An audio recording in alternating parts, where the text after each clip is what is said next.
How to tie a 6-strand French Sennit.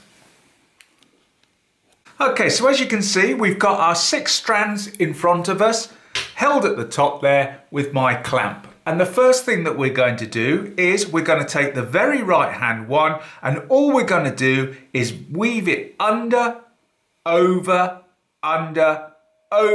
till it comes out on the left hand side.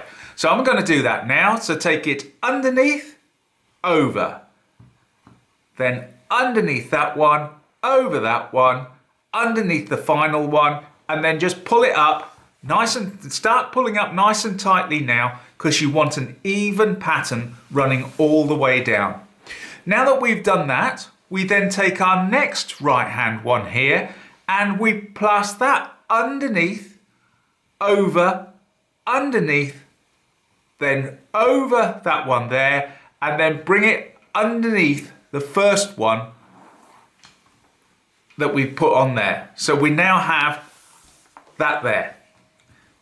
Now that I've done that, just let's do it once more. And we go underneath, take it over, underneath, over, and then finally on that last one, take it underneath the last one and pull it up. And start now putting the tension in as you're creating this. And what I will do is I will carry on doing this, and then I'll show you what the pattern looks like on the other side as well.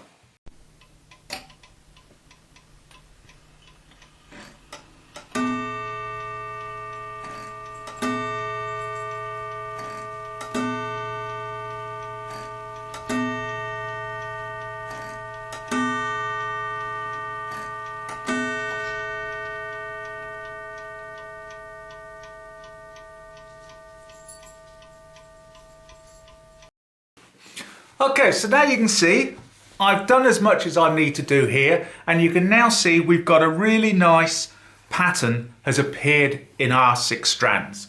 And if I turn it over, just let me hold that together, turn it over, and then you can see on the other side, that's what it looks like on the other side. So a very pleasing pattern indeed.